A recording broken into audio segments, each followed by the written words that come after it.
I'm Marcus Coward, and this is Wake Up New Bedford, and I'm here with Mac Carvalho. Hello again. So good to see you. Great. Mac, thanks for coming. Okay. Yes, of course. Part 2. Part 2. So, a couple questions to start off with. So, what is your favorite color, and then what is your problem with beige? Okay. But let's start with your favorite color. So my favorite color ever since I was a kid was hot pink. Sure. And fun fact, that was actually one of my wow colors when I had my colors done in Utah. So Really? Full circle moment. Yeah, for sure. I always liked hot pink. The magentas, the fuchsias. My bedroom was pink with black and white and silver accents, which is part of the winter palette. So full circle for me. Sure. That I loved my palette and I always gravitated to my palette. And the reason why I don't love beige is because for some people, beige is boring. I find beige very boring.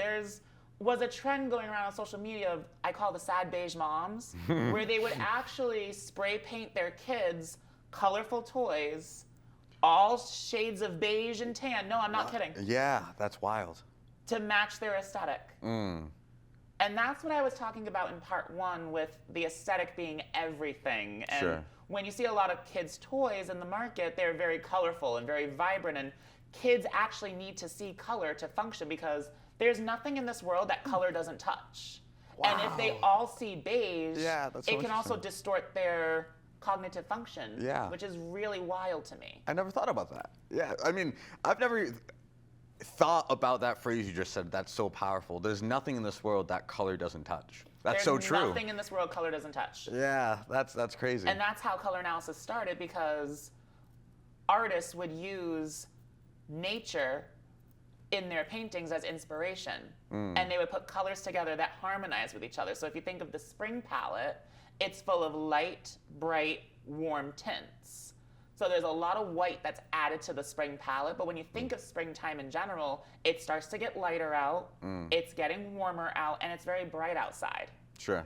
Or the summer palette where it's very soft, very hazy, very muted. And then everybody's favorite season, the autumn time, where it's full of rich browns and the olive greens and all the colors on the leaves that fall down on the trees. And the barks on the trees take on a different type of depth than it does in other times in the year. And even in the wintertime, we think of the really white snow and the really stark black nights and all of the jewel tones that you might associate with the emeralds, the rubies, cobalts, fuchsias, and all the really rich, vibrant colors. And there are people in this world that fit those descriptions, which is really cool. But literally, there's nothing in this world that color doesn't touch. Think of the world around you. Yeah. The world around you is not in a sepia tone. Sure. Everything has color. And there's studies that show that if we go down the rate that we're going, we are going to lose all sorts of color. Sure. Which is really sad for me. And I'm not here to change you, because at the end of the day, you can wear what makes you happy. So if you love wearing beige, I'm not gonna stop you from wearing beige. But what I might suggest to you is, okay, you have your beige items that you love. Now moving forward, Sure. if beige is not in your palette, here's some other alternatives for you. Because I totally agree that so much of the color in the world has been lost either in architecture or in cars. Oh, don't get me started in architecture and interior design. When It's they huge. rip out the character in a house to put this basic gray and white and tan, don't get me started. Soul crushing. Yeah. It is soul crushing to me. But I really appreciate your brutal honesty when critiquing the New Bedford style, because so many people, either if they're going to school or just in life, are just going to be wearing sweatpants, a gray sweatshirt and some Uggs or some Crocs or something like that. And I think it's because we don't know. And I'm not here to judge your style. You're not here to judge my style. Because again, style is individualized for every single one of us. Sure.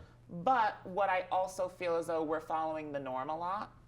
And I feel as though with social media and our peers around us, that if one person or the popular person is wearing this, then we have to wear this as well. Sure. Or if there's a color that's trending and your favorite influencer or the popular kid is wearing it, then I need to wear it as well. Right now, sky blue and butter yellow are trending.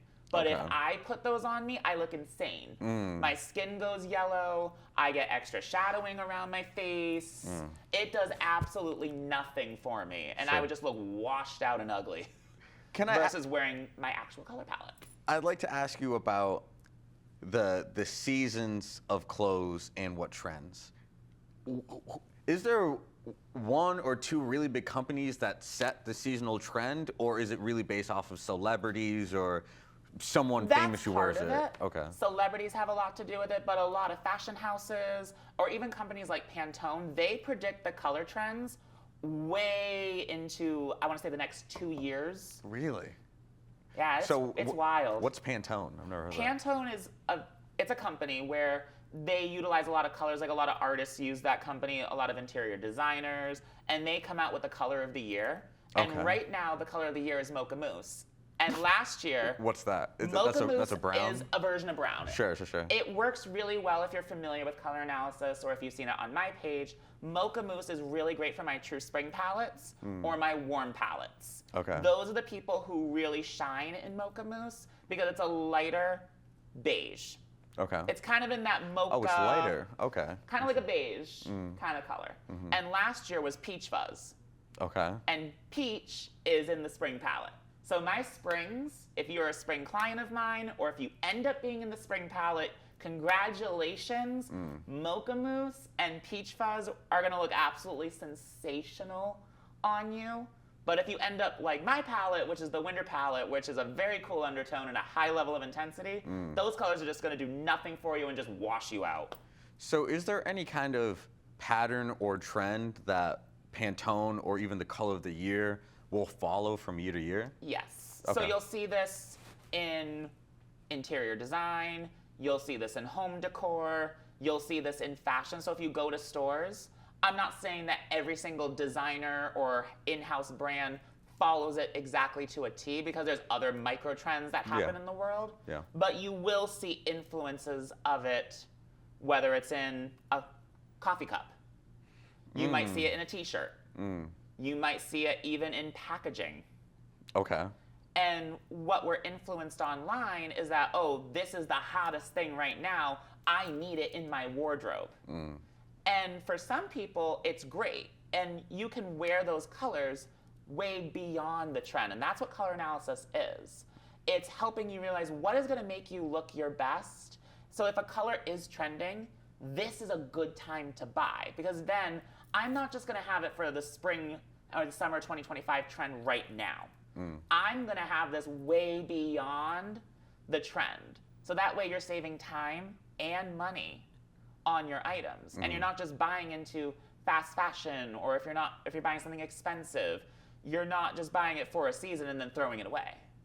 You're having it for a lifetime, so it's more of a sustainable approach, which is really cool. So with you being so big into fashion, do you have a lot of clothes, would you say? Yes. More than I think a lot of people have, especially my activewear wardrobe is a lot. Okay. And so is that near and dear to you, or do you plan to donate it at some point, or do you wear a lot of it? I have donated a few items, especially because I fell down the rabbit hole of buying what's trending. Sure. And I look back at old photos of myself, and I look at pictures online from way back in the day, and I look at what I was wearing, and all I see is the outfit on me. Like, I don't see harmony. All I see is me trying to fit into something that I'm not. Sure. Even I dyed my hair at one point blonde. I can see that. And for my palette, blonde is a no-no. Really? Because blonde completely washes me out because I have contrast. So I have higher contrasting features, where my dark hair is what's natural for me and what suits my coloring the best. So if I go my hair blonde, I just look like I'm wearing a wig. And so I'm really interested, not to underestimate your oh yeah, go right ahead. like your process, because I mean it definitely takes several hours, but can you kind of spot what someone's like colors might be, or they have to go through the process? They have to go through the process. So I can get an idea of maybe where someone's gonna land. So as an example of this, if a natural blonde comes into my chair, I can immediately rule out the winter palette and all of the flows. Because blondes, if you're listening out there, you're not a winter. Blondes cannot be winters because they don't have the contrast to pull off the palette. So that means they wouldn't be a cool winter, they wouldn't be a deep winter, or they wouldn't be a bright winter or a true winter like myself. Okay. So I can immediately rule that out. But there's other possibilities that they might fall into. Like they might fall into the summer palette, the spring palette, or the light palette, for example. Sure. But just by looking at someone, because I get this question a lot where people will try to be smart with me and say, oh, can you just tell me what looks good? Yeah. No, you got to go through the process. Yeah. But there's some clues that I can deduce maybe where we're going to go, but I won't know the end result because that's not what color analysis is, and I would be out of a job. Sure. And it's not as though, oh, if I have blue eyes, blonde hair, fair skin, I'm automatically this. That's not how this works. Okay. Just like a person of color, I can deduce maybe they wouldn't be a light palette. Sure. Because it would completely destroy the natural depth and beauty that they have. But just because someone has darker hair, darker skin, or darker eyes doesn't make them the deep palette. Sure. Because I've had people of color who were true winters. They were in the deep palette, or they were a bright palette, or maybe they were an autumn. I've had people of color that were autumns. And so, this is just going to sound like a dumb question, but... Nope, nothing's done. Does when you're born have anything to do with the season of, if you're a winter or summer, or is it just what you look like? No, because I'm born in the summertime, and I am not a summer palette. Yeah, okay, got you. I am a textbook true winter. Sure. But there are some instances where I've had clients where they were born in the springtime, and they ended up in the spring palette. And it's just a coincidence? It's just a coincidence. Okay, cool. And so, walk me through what you're doing with a client. I mean, what's going to take 2 to 3 hours? Okay. So, in a traditional 2 to 3 hour consultation, so first, you have to go to my website, so www.myauthenticcolors.com. You will go and schedule an in-person or a virtual consultation with me.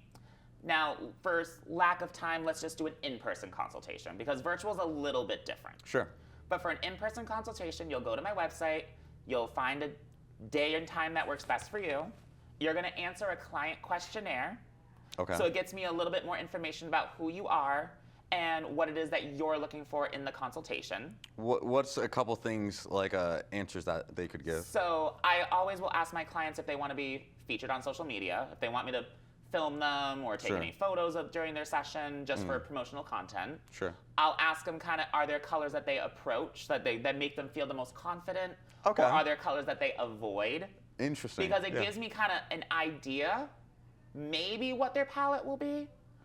Or there are some instances where I had a client where they avoided a certain color, but it ended up being one of their wow colors. Yeah, for sure. Okay. And it's just interesting the layers of being a human and finding out and discovering more about yourself.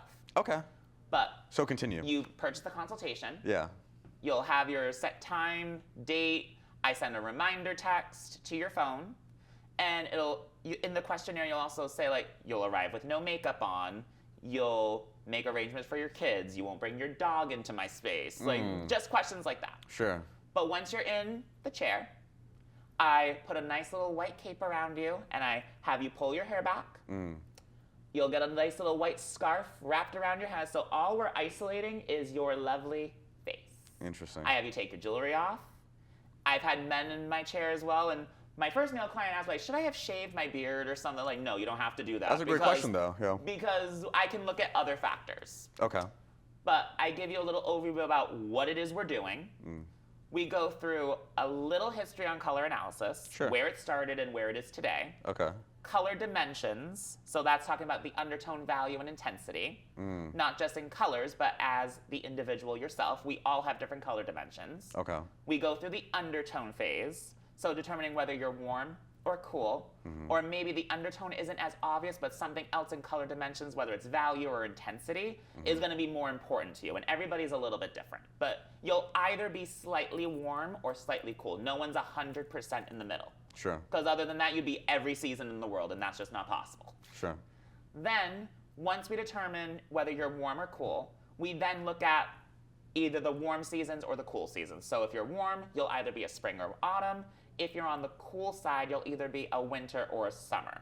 Okay. Then we determine, okay, which out of those two seasons is the best? Now, I've had clients that kind of fall right in between, But for an example of this, let's say you end up on the cool side. So we'll use me as an example.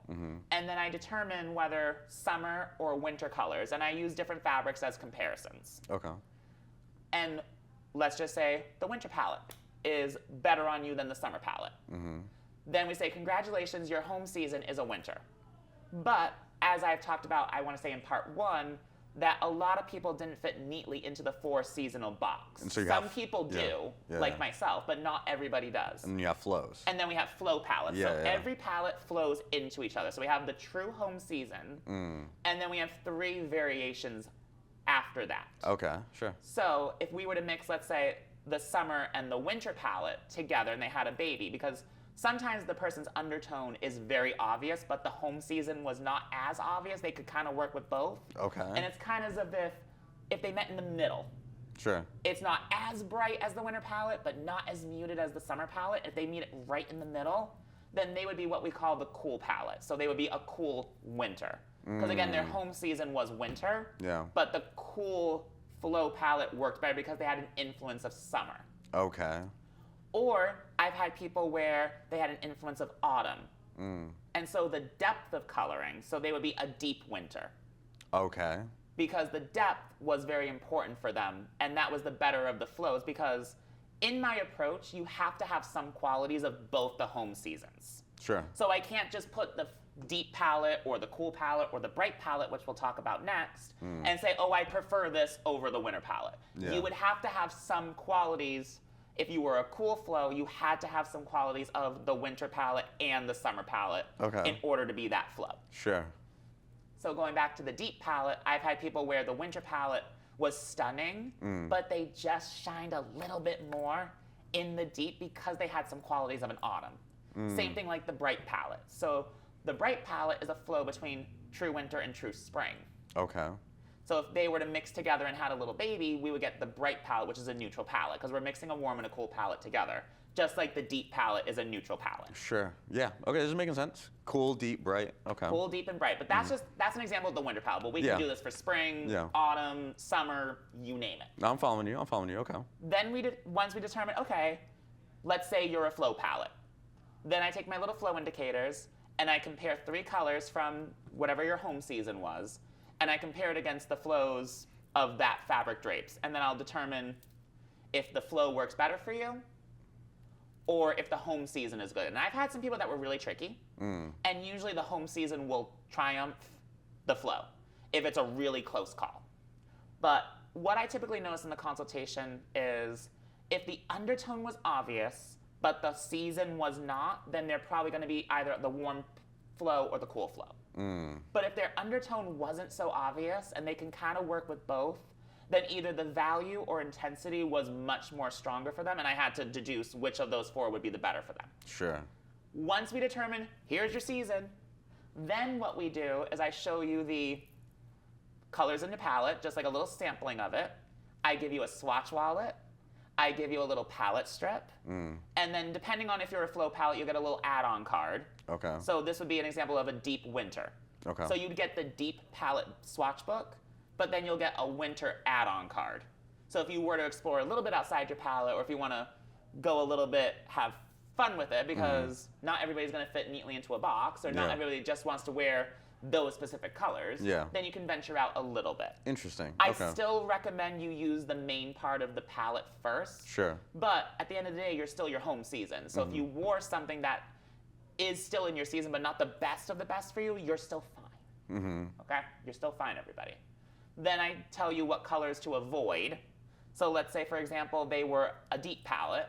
Then I show them the light palette, because that's going to be the one, if the deep palette does not work for you, I mean, the deep palette does work for you, then the light palette should not. Sure. And it should be extremely obvious, but we can do this the same with like the bright and the muted palette, warm and cool colors, etc.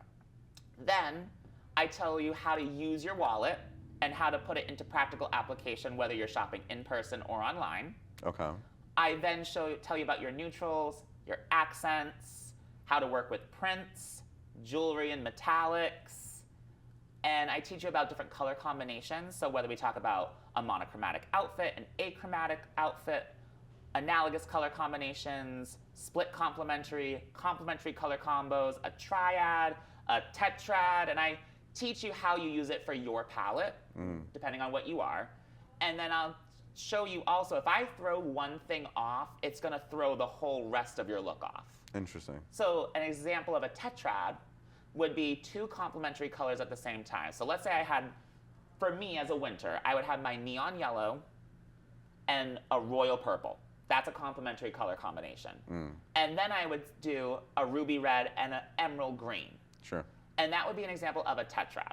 Now, I'm not saying to everybody that you need a ruby red jacket, an emerald green shirt, neon yellow pants, and royal purple shoes. I mean, you can, and that depends on your style, personality, and your energetic code. Exactly. But all it has to be sometimes is just, oh, I'm wearing a ruby red lip, as an example. Sure. I'm wearing emerald green earrings.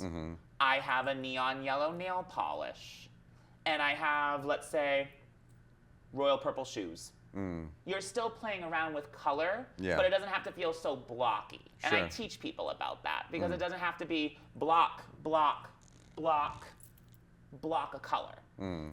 If you want to, you can, but it's also how colorful do you want to be that day. Sure. Then I teach you about hair recommendations, and I teach you about makeup. So what good lipsticks are gonna work best for you, eyeshadows, mascara, blushes, and then I end the consultation just kind of if they had any other additional questions. We film social media content if they want to. And that's pretty much what a full consultation is like. Wow. It's a lot that goes into it, but it flies by, and any of my clients will say that it never feels like a 3-hour appointment. And it actually sounds like a mini class. It sounds like a lot of fun, honestly. You're gonna have to get one. You should. Bring you and your girlfriend. You definitely exceeded my expectations with, I didn't know what to expect, but it sounds like I would actually enjoy that. So we have about 5 minutes left. Yeah. And I have 2, okay, definitely one. Hopefully, rapid fire. You know, hopefully I can remember the other one. Oh yes, okay, so quickly, does the consultation not include energetic codes, and what is that exactly? That's more of a style analysis. So that's something that's going to be moving on in my business. Okay. I'm just finishing up styling school, so I'm going to say by fall or by next year, you're going to also see personal styling added into my business, and there'll be packages. Okay. So every single one of my packages will involve a color analysis because, again, there's nothing that color doesn't touch. Yeah. And that's the foundation of your personal style because we have to know what colors suit you best. Sure. From there, we can then niche down. And we do a style analysis. So we look at body shape.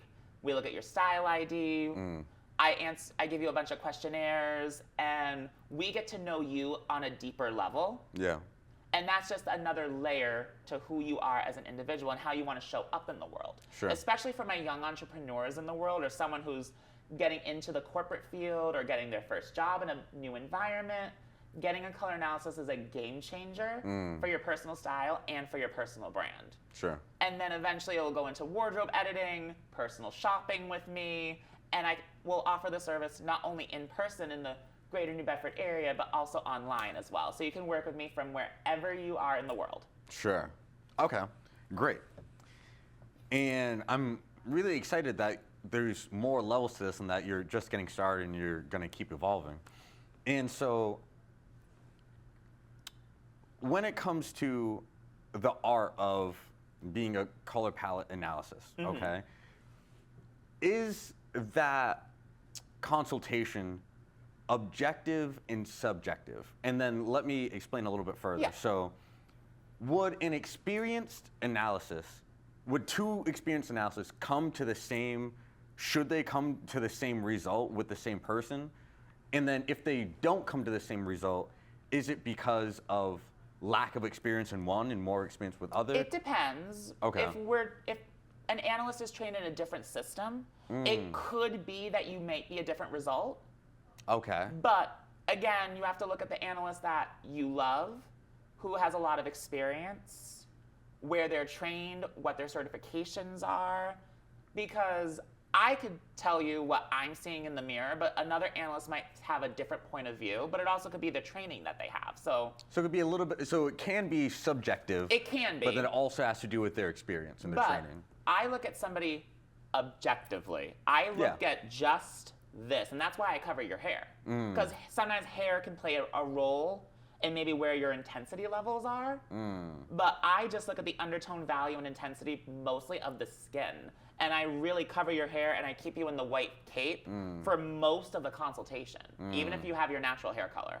Because I don't want to be influenced one way or another. But then doesn't... And you cannot DIY this.